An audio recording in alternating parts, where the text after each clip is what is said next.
जय श्री कृष्ण। तो भगवत प्रेमियों, आज आपको इस वीडियो में बताने वाले हैं। ये वीडियो मैं इसलिए बना रहा हूँ, बहुत काम का है और शायद आपकी सोच बदलेगा। मुझे भरोसा है कि ज़रूर आपकी सोच बदलेगा, क्योंकि आज के समय में, ये वर्तमान समय में हर व्यक्ति को, चाहे वो पुरुष हो, स्त्री हो, भाई हो, बहन हो, माता पिता कोई भी हो, भाई बंधु, सबको थोड़ा बहुत कष्ट अवश्य है। ठीक है, तो इसलिए मैं वीडियो बना रहा हूँ कि मनुष्य अंदर ही अंदर घुटता जा रहा है। ठीक है, अच्छे भले खासे शरीर को नष्ट कर रहा है। परिवार में कलह कष्ट होने के कारण परिवार में जो सदस्य, बच्चे हैं, बच्ची हैं, सबकी ज़िंदगी नष्ट हो रही है।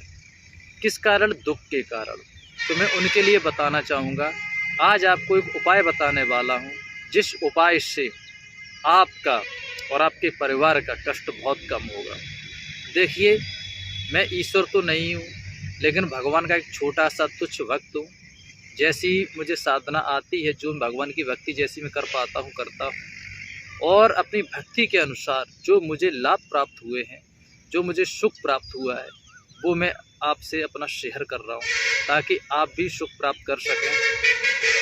आज से 2-3 साल पहले जो आपकी हालात हैं, जैसा है भगवान की कृपा से जो भी है, तो ऐसा ही मेरा हालात था। यानी कि आज सुख है, कल दुख है। आज मैं बहुत प्रसन्न हूँ, अरे मैंने कोई काम कर लिया, उसमें सफल हो गया, ये थोड़े पैसे कमा लिए तो बहुत प्रसन्न है।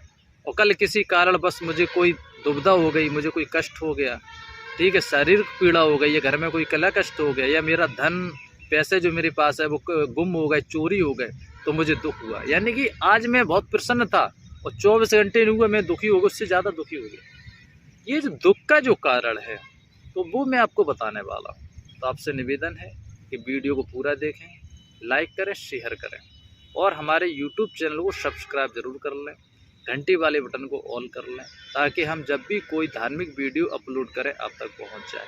मैं ऐसा ही वीडियो बनाता हूं, आपके काम का बनाता हूं। मैं कोई फालतू वीडियो नहीं बनाता हूं, क्योंकि आपका समय बहुत कीमती है, आपकी सांसें बहुत कीमती हैं। तो मैं नहीं चाहता हूं कि फालतू वीडियो बनाकर आपका मैं समय बर्बाद करूं। तो चलिए भगवत प्रेमियों, जो मुख्य बात है वो मैं आपको बताता हूँ। देखिए, इस संसार में आपने देखा होगा कि जो बहुत सुखी कौन है? जिसके पास पैसा है। ये मेरा नहीं, हर किसी का प्रश्न होता है कि जिसके पास पैसा होता है अधिक, वो बहुत सुखी होता है। तो ये आपका भ्रम है, मैं इसको तोड़ना चाहूँगा। अगर आपको भरोसा नहीं है, तो जो आपके आसपास में या आपके रिश्तेदारी में लगता है कि ये बहुत पैसे वाला है, तो एक बार उससे प्रेम से पूछना, जो भी आपको उससे रिलेशन हो, जो आपके रिश्ते में लगते हो, आप पूछना कि वो कितने सुखी है। तो आपको सत्य बताएंगे, सही उत्तर देंगे। वो तो आपको बाद में बताएंगे, लेकिन मैं इस वीडियो में बता देता हूँ कि इस संसार में कोई सुखी नहीं है। आपको लगता है कि पैसे वाले सुखी है, मुझे भी लगता था। जब मैं भगवान की भक्ति ऐसी करता था, लाई दई इच्छा हुई तो कर ली, नहीं तो नहीं कर ली, खाली दुनिया मस्त रहते थे, खाओ पियो ऐश करो, बस यही था मेरे दिमाग में। हर किसी के दिमाग में आज के समय में यही रहता है। कुछ लड़कों या लड़कियां, उनके दिमाग में ऐसा रहता है, लेकिन हर इंसान एक सा नहीं है। सब भगवान की भक्ति भी करते हैं, और कुछ नौजवान लड़के लड़कियां हैं तो वो अपनी ऐसे ही दुनिया के रंग में रंगे हुए हैं। तो मैं आपको बताना चाहूँगा कि मैं भी कुछ वैसा ही था। तो कहने का भाव ये है मेरा कि भगवान की जो भक्ति करता है उससे सुख है, या जो संसारिक सुख है उससे सुख है। जैसे पैसा हुआ, गाड़ी हुई, बंगला हुआ, या वो सुखी व्यक्ति है जो ईश्वर की भक्ति कर रहा है, वो सुखी है। तो इस बात को आज मैं बिल्कुल क्लियर कर दूंगा, ताकि आपके मन में कोई भ्रम ना रहे। देखिए, मैं आपको बताना चाहूँगा कि जिसके पास अधिक पैसा है, कोई अच्छी सरकारी नौकरी है, या कोई अधिकारी है, या उसके पास अच्छा बिजनेस है, या उसके घर में कोई पुरानी दादा परदादा संपत्ति चली आ रही है, तो आप सोच रहे हो कि बहुत सुखी है। नहीं, सुखी नहीं है। क्योंकि आज के समय में जो मिडिल क्लास के लोग हैं, या बिल्कुल थर्ड क्लास के लोग हैं, जो बहुत गरीब है, जो ऐसे व्यक्ति है कि अगर वो एक दिन काम ना करें तो उनका पूरा परिवार कोरा कोरा के लिए भटक जाता है, दाने के लिए। ऐसे भी कई घर हैं। ठीक है, आपने देखा होगा, मैंने देखा है, इसलिए मैं आपको बता रहा हूँ। तो कहने का मेरा अर्थ ये है भैया, कि इस संसार में सभी दुखी हैं, इसलिए परेशान ना होना। सबको कष्ट है, सब दुखी हैं थोड़े बहुत। अब आप सोच रहे मैं बैठा हूँ, मैं सुखी हूँ, नहीं। अरे मुझे भी कष्ट है। कष्ट कैसा है? जैसे मैं आज गया बाज़ार में और भगवान की मुझे पूजा करनी है, अगर मेरे को मालूम पड़ा कि मैं अगरबत्ती भूल गया या प्रसाद भूल गया भगवान का, या फूल भूल गया या जल चढ़ाना भूल गया, तो मुझे दुख होता है। तो मैं भी थोड़ा बहुत दुखी। ये दुख कब खत्म होता है? जब मेरी जो इच्छा है, जैसे मेरी इच्छा है भगवान फूल चढ़ा, जब तक नहीं चढ़ा लेता तो थोड़ी बेचैनी रहती है। जब फूल चढ़ा लेता हूँ तो बेचैनी मिट जाती है, यानी कि हमें सुख प्राप्त हो जाता है। लेकिन यदि आप सांसारिक सुख को प्राप्त करना चाहते हैं तो आप वो सब कुछ करने के बाद भी आप संतुष्ट नहीं रहेंगे। जैसे कि आपने सोचा यार ये प्लाट मेरे को मिल जाए, बहुत अच्छा कीमती है, ये मिल जाए तो मैं सुखी हो जाऊंगा, टेंशन फ्री हो जाऊंगा। चलिए भगवान की कृपा से आपने वो प्लाट को खरीद लिया, ठीक है। लेकिन बाद में पता पड़ा कि 1 महीने बाद आपको एक वैसा ही प्लाट एक और मिल रहा है। लेकिन तब तो आपके पास पैसे थे, आपने खरीद लिया। अब मन में लालच है, कैसे खरीदें? आपने क्या किया? जाके लोन ले लिया, घर पे, मकान पे, अपनी कोई जॉब है या गाड़ी, कुछ भी आपके पास जो प्रॉपर्टी उस पर जाके लोन ले लिया। प्लाट तो ले लिया आपने। अब पता पड़ा कि वो प्लाट भी चला जाए, आपका कोई घर में हरी परेशानी हो जाए, कोई कष्ट हो जाए या शरीर पीड़ा हो जाए, कोई व्यक्ति को आपके घर में तकलीफ हो जाए, तो वो प्लाट भी जाएगा पीछे का। भैया बीमार इंसान तो इलाज तो कराना पड़ेगा। प्लाट भी चला गया, उधर लोन खड़ा हो गया ऊपर 20-25 लाख का, 50 लाख का, अब वो भरो। तो भैया और अब वो व्यक्ति कैसे सुखी हो सकता है? तो कहने का भाव ये है कि सुखी कौन है, अब वो मैं आपको बताऊंगा। तो पहले आपको मैं एक दुआ सुनाना चाहूँगा जो कबीर जी ने दुआ लिखा है। तो दुआ ये है कि कोई तन दुखी, कोई मन दुखी, कोई धनविन रहित उदास, थोड़े थोड़े शब दुखी, सुखी राम का दास। अर्थात इस दुआ का सरल भाव क्या है, सरल अर्थ बताऊंगा मैं आपको, ध्यान से सुने। देखिए कहने का भाव है ये कि इस संसार में सब दुखी हैं, कोई सुखी नहीं है। कोई तो शरीर से परेशान है, शरीर में दर्द पीड़ा रोग है, ठीक है, और कोई मन से परेशान है, यानी कि उनके पास सब कुछ है, पैसा है, परिवार है, पत्नी है, बच्चे हैं, सब कुछ है, लेकिन फिर भी परेशान है, फिर भी उनको कोई सुख नहीं है।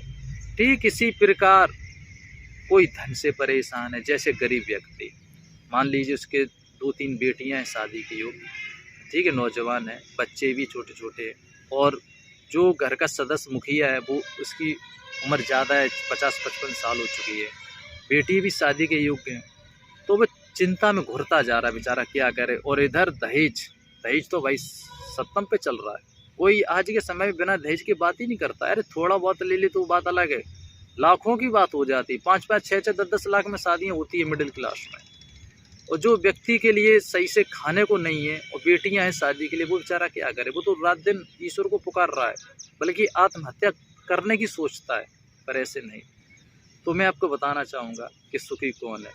तो कहा ना कि कोई तन दुखी, कोई मन दुखी, कोई धनविन रहित उदास, थोड़े थोड़े शब्द दुखी, सुखी राम का दास। अब सुनो, जो भगवान की भक्ति करता है वो सुखी है। कहने का भाव मेरा ये नहीं है कि आप सिर्फ भगवान की भक्ति करते रहो, काम धंधा नहीं करना है, बच्चे परिवार नहीं संभालना, नहीं। आप बच्चों को संभालो, बच्चों की परवरिश करो, उनको पढ़ाओ लिखाओ, और जो आप अपना रोजगार करते, धंधा पानी करते, वो भी करो, लेकिन ईश्वर की भक्ति जरूर करो। आप करो, अपने बच्चों को करवाओ, ठीक है। साथ में एक बात और कि जो बुराइयां हैं उन्हें त्यागना पड़ेगा। जैसे यदि आप मांस मदिरा खाते, घर में मांसाहारी भोजन करते हैं, तो उसे त्यागे, तभी आपको लाभ होगा, ऐसे नहीं होगा। आप देख लेना, सिर्फ 1 महीने भक्ति कर लेना ईश्वर की, लेकिन जो मैं नियम बता रहा हूँ उनको फॉलो करना पड़ेगा, ये नियम को अपनाना पड़ेगा, तभी आपको लाभ मिलेगा। तो आप देखना कि आपको कोई कष्ट नहीं होगा, मन शांत होगा, शरीर स्वस्थ होंगे, घर में कोई कष्ट नहीं होगा। जो समस्या होंगी वो धीरे धीरे टल जाएंगी। आपको करना क्या है वो सुनिए। आपको मांसाहार भोजन नहीं करना। यदि आपके घर में आप करते हैं, आपके परिवार में कोई करता है, उसे बिल्कुल त्यागना होगा अगर सुखी जीवन जीना है तो। क्योंकि सुखी जीवन पहला बताया है कि पहला सुख निर्मल का है, यानी शरीर से अगर स्वस्थ है तो बहुत बड़ा सुख है। इसलिए मांसाहार भोजन करना छोड़ दें, बिल्कुल शुद्ध शाकाहारी भोजन करें।